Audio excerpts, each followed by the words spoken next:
আর মাত্র কিছুক্ষণের অপেক্ষা, তারপরই বাংলার জেলায় জেলায় ধেয়ে আসবে ঝড় বৃষ্টির দুর্যোগ। একাধিক জেলাগুলিতে আজ থেকে কালবৈশাখীর মতন পরিস্থিতি তৈরি হওয়ার সম্ভাবনা রয়েছে। বিভিন্ন জেলাগুলিতে চলবে শিলাবৃষ্টিও।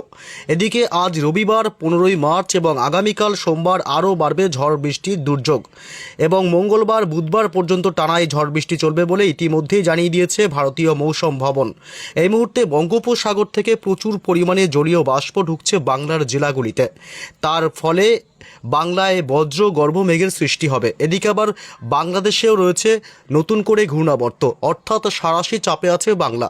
এর ফলে বাংলায় আগামী প্রায় 3 থেকে 4 দিন টানা ঝড় বৃষ্টির কড়া সতর্কবার্তা জারি করে দিয়েছে আবহাওয়া দপ্তর। বজ্রপাতের সময় অবশ্যই নিরাপদ স্থানে থাকবেন। আজ রবিবার কোথায় কোথায় ঝড় বৃষ্টি হবে এ বিষয়ে একটু বিস্তারিত আপডেট জানাচ্ছে। এদিকে আসানসোল, চিত্তরঞ্জন, দুর্গাপুর, পশ্চিম বর্ধমান জেলাতেও আজ বিক্ষিপ্তভাবে বজ্র বিদ্যুৎ সহ ঝড় বৃষ্টির সম্ভাবনা। সোনামুখী, বাঁকুড়া জেলার রঘুনাথপুর, এদিকে কতুলপুর, বিষ্ণুপুর, হুগলি জেলার আরামবাগ, এদিকে গোয়ালতোড় এবং চন্দ্রকোনা, কোলাঘাট, বালিচক, তমলুক, উলুবেড়িয়া, হাওড়া, হুগলি, খড়গপুর, ঝাড়গ্রাম জেলা, গোপীবল্লভপুর, চাকুলিয়া, এই সমস্ত এলাকাতেই আজ বজ্র বিদ্যুৎ সহ ঝড় বৃষ্টির সম্ভাবনা রয়েছে। তবে দক্ষিণ 24 পরগনার দিকে কিন্তু আজ ঝড় বৃষ্টির খুব একটা বেশি সম্ভাবনা নেই। দক্ষিণ 24 পরগনার দিকে আজ সামান্য হালকা ছিটেফোঁটা বৃষ্টি হতে পারে। উপকূলবর্তী এলাকা গঙ্গাসাগর, হলদিবাড়ি, নামখানা, ফ্রেজারগঞ্জ, সুন্দরবন এবং দীঘা কাঁথের দিকেও আজ খুবই হালকা সামান্য বৃষ্টি হতে পারে, 2-1 পশলা। তবে দমকা ঝোড়ো হাওয়ার বেগটা একটু থাকার সম্ভাবনা রয়েছে। এদিকে বাংলাদেশের মেহেরপুর, পাবনা, নগরপুর, ফরিদপুর এবং লোহাগাড়া, মাদারীপুর, রাজশাহী বিভাগ, সিরাজগঞ্জ, সিংড়া, মহাদেবপুর, এইসব চত্বরগুলো, কাপাসিয়া, এসব এলাকায় আজ হালকা মাঝারি বৃষ্টির সম্ভাবনা, সাথে দমকা ঝোড়ো হাওয়া বয়ে যেতে পারে।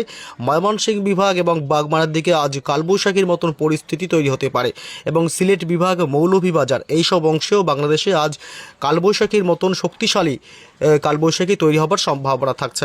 পশ্চিমবঙ্গে উত্তরবঙ্গের জেলাগুলিতেও আজ বিক্ষিপ্ত বৃষ্টির সম্ভাবনা থাকবে। শিলিগুড়ি, জলপাইগুড়ি, দার্জিলিং, কালিম্পং, আলিপুরদুয়ার, কোচবিহার জেলা এবং মালদহ, বিশেষ করে এই সব অংশে আজ বৃষ্টির সম্ভাবনা। বজ্র বিদ্যুৎ সহ দমকা ঝোড়ো হাওয়া বয়ে যেতে পারে এবং উত্তর দিনাজপুর, দক্ষিণ দিনাজপুরের দিকে মূলত আজ বৃষ্টির সম্ভাবনা খুবই কম। এদিকে আসাম এবং অরুণাচল প্রদেশ এবং মেঘালয়ের দিকেও আজ বিক্ষিপ্তভাবে বজ্র বিদ্যুৎ সহ দমকা ঝোড়ো হাওয়ার সাথে মাঝারি থেকে বিক্ষিপ্তভাবে ভারী বৃষ্টি হতে পারে। এদিকে ত্রিপুরা রাজ্যেও রয়েছে আজ বজ্র বিদ্যুৎ সহ হালকা মাঝারি বিক্ষিপ্ত বৃষ্টির সম্ভাবনা। ত্রিপুরার একাধিক অংশে আজ হালকা মাঝারি, কখনো বা রাতের দিকে আবার কিছুটা বৃষ্টি বাড়তে পারে, অর্থাৎ ভারী বৃষ্টি হতে পারে। যদি আমরা দেখি রাতের দিকে আজ বাংলাদেশের ঢাকা এবং ফরিদপুর, মাদারীপুর এবং ফরিদগঞ্জ, লোহাগাড়া, যশোর, সাইকোপা, কুমিল্লা, মতিরহাট, এইসব চত্বরগুলোতে আজ রাতের দিকে ব্যাপক ঝড় বৃষ্টির সম্ভাবনা বাংলাদেশে।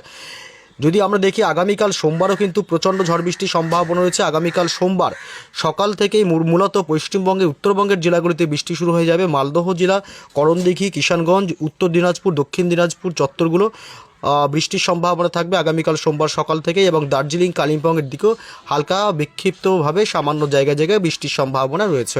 সোমবার আগামীকাল মূলত যদি একটু বেলা দুপুরের পর থেকেই পশ্চিমবঙ্গের দক্ষিণবঙ্গে বৃষ্টি চলবে। আগামী প্রায় 3 থেকে 4 দিন বৃষ্টি চলবে।